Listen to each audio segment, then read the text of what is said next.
Bonjour à tous, alors dans cette vidéo je vous propose la démonstration qui est très sympathique à faire, la démonstration d'une propriété. L'argument de z puissance n, c'est n fois l'argument de z. Et on va le faire pour n entier relatif, donc pour n positif, pour n nul, mais aussi pour n négatif. Donc la démonstration que je vous propose, c'est d'abord de faire démonstration sur les puissances positives. Donc on va même les faire strictement positives. Donc on va prendre si n, premièrement, si n est supérieur ou égal à 1, et on va faire ça par récurrence. Donc ça c'est intéressant, ça permet de travailler les récurrences. Donc, initialisation. Qu'est-ce qui se passe donc pour le premier rang? Ici j'ai choisi n égale 1, donc au rang n égale 1, on regarde, argument de z puissance 1, ça fait argument de z, et c'est bien une fois l'argument de z. Donc là rien à dire, modulo 2pi, pas de problème. Donc c'est vrai au rang 1. Donc la propriété, elle est initialisée. Alors maintenant, l'hérédité. On va soigner un petit peu quand même la rédaction, c'est très important. Alors, on va supposer que la propriété, elle est vraie pour un certain rang k. Donc on suppose que pour un certain nombre k appartenant à donc un entier non nul, donc appartenant à une étoile, on suppose que l'argument de z puissance k, c'est k fois argument de z, modulo 2pi. Ça, c'est notre hypothèse de récurrence. Très, très important. Donc ça, c'est l'hypothèse de récurrence. Maintenant, qu'est-ce qu'on doit? Nous, on veut une conclusion sur l'argument de z puissance k plus 1. Le but de notre exercice, c'est de montrer que l'argument de z puissance k plus 1, ça sera donc k plus 1 multiplié par argument de z. C'est un peu serré, mais ça passe. Alors, première étape, on va utiliser la première propriété des arguments, c'est l'argument d'un produit. Z puissance k plus 1, vous savez très bien, c'est z puissance k fois z puissance 1. Ça, c'est un produit. J'utilise donc la propriété, c'est donc l'argument de z puissance k plus l'argument de z. On va maintenant utiliser l'hypothèse de récurrence. Argument de zk, on a supposé que c'était k fois argument de z. Ça donne k fois argument de z, donc ça c'est bien notre hypothèse de récurrence qu'on a supposé vraie, plus argument de z, et on va, vous voyez, factoriser par argument de z, ce qui donne donc, combien on en a des arguments de z? On en a k dans le premier terme, plus 1 dans le deuxième, donc k plus 1. Tout ça modulo 2pi, on est bien arrivé sur notre but, notre objectif, conséquence, donc l'hérédité est démontrée. Hérédité démontrée. Conséquence, eh bien, qu'est-ce qu'on a montré? Conclusion. Donc la propriété est initialisée pour n égale 0, pour n égale 1 ici, pardon. Ensuite, elle est héréditaire. Et donc, par le principe de récurrence, donc, elle est vraie pour tout n appartenant à n non nul, puisqu'on a commencé un, donc n étoiles. On a donc fait déjà un gros morceau du travail, on a vérifié pour toutes les puissances positives non nulles. Maintenant, on va regarder pour n égale 0, est-ce que cette propriété est vraie? Donc, on remplace, à gauche, ça nous donne argument de z puissance 0, donc comme z est non nul, mais z puissance 0, ça vaut 1, donc ça fait argument de 1. Alors, 1, c'est quoi? C'est un réel positif sur l'axe des abscisses, vous le trouvez ici, le point image, donc vous voyez que l'angle, c'est 0, donc c'est 0, 1 modulo 2pi, ça c'est le membre de gauche. Ensuite, à droite, on calcule donc n fois argument de z, avec n égale 0, ça fait 0 fois argument de z, et donc on trouve bien 0, conséquence, eh bien c'est bien la même chose, c'est donc vrai pour n égale 0. Voilà. Maintenant, il reste à le montrer pour les nombres négatifs non nuls. Donc, on va s'occuper de l'argument de z puissance n avec n appartenant donc à n moins étoile, c'est-à-dire un n, un entier négatif non nul. Qu'est-ce qu'on sait?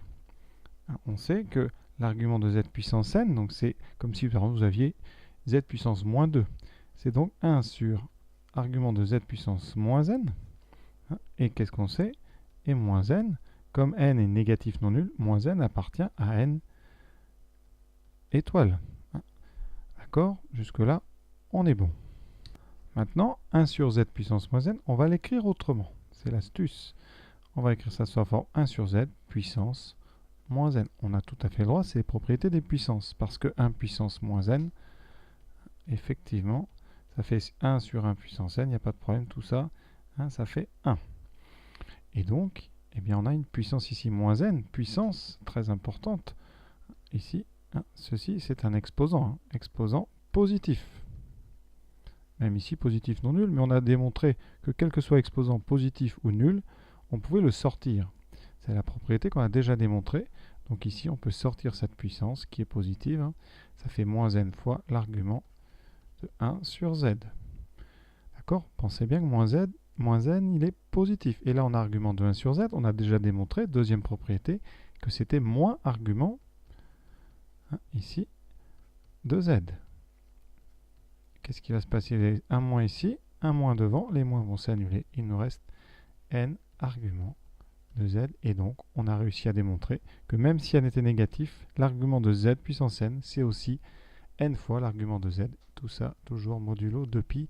Donc, la propriété, elle est vraie pour tous les entiers négatifs non nuls, pour tous les entiers positifs, même nuls. Donc, elle est vraie, quel que soit n appartenant à z. On a donc démontré la propriété. Maintenant, on va faire les deux exemples. Alors, pour l'exemple, j'ai choisi encore des complexes qu'on connaît bien. 1 plus i. 1 plus i, vous savez que son argument, ça c'est très connu, c'est pi sur 4. Donc, d'après la propriété qu'on vient de démontrer, l'argument de 1 plus i puissance 2018, eh bien, 2018, c'est un exposant positif, donc on va le sortir. Même négatif, ça marche. Hein. Quelle que soit la puissance ici, vous pouvez sortir. Donc, ça fait 2018 fois argument de 1 plus i. On a dit qu'argument de 1 plus i, c'était pi sur 4. Donc, ça fait 2018 fois pi sur 4 modulo de pi. Donc, maintenant, on va regarder ce qui se passe. Alors, 2018. Qu'est-ce qui se passe? Alors, on a des pi sur 4. Pi sur 4, c'est des huitièmes de cercle. Donc, on va faire des paquets de 8. Alors, on va faire une division de 2018 par 8. Alors, 2000, c'est 8 fois 250. Donc, 2018, c'est 8 fois donc, 252 plus 2. Donc, ça veut dire qu'ici, on a donc 8 fois 252 fois pi sur 4 plus 2 fois pi sur 4, modulo 2pi. Ça, c'est un travail de première hein, sur les mesures des angles. Alors, 8 sur 4, ça fait 2pi. Donc, vous avez 252 fois 2pi. 2pi, c'est un tour. Et vous avez 2pi sur 4, c'est-à-dire pi sur 2 modulo 2pi. Conséquence, eh bien, c'est-à-dire que modulo 2pi, on peut enlever les 252 tours et il vous reste pi sur 2 modulo 2pi. L'exercice est donc terminé. L'argument de 1 plus i puissance 2018, c'est donc pi sur 2. Ce qui par conséquent nous indique que ce nombre est pi sur 2, c'est donc un nombre imaginaire pur, hein, parce qu'il sera sur l'axe des ordonnées. Maintenant, avec une puissance négative, alors cette puissance moins 10, c'est une puissance ici, donc on va pouvoir la mettre devant, c'est moins 10 fois l'argument de 2 moins 2i, et donc on a besoin de cet argument. Alors 2 moins 2i, c'est un complexe assez particulier, j'ai choisi pour ça aussi. Il a une partie réelle opposé à sa partie imaginaire, donc on est opposé avec un moins, donc on est sur la deuxième bisectrice du plan, c'est-à-dire la droite d'équation y égale moins x, avec un cosinus positif. Une partie réelle positive, ça veut dire qu'on est sur la partie inférieure droite. Donc, vous voyez bien, on est sur un argument égal à moins pi sur 4. Pour ceux qui ont toujours du mal avec ce genre de méthode, eh bien, je vous rappelle, hein, pour faire ça, vous mettez le module, c'est racine de 2 carré plus 2k, donc racine de 8. Ce qui donne 2 racines de 2.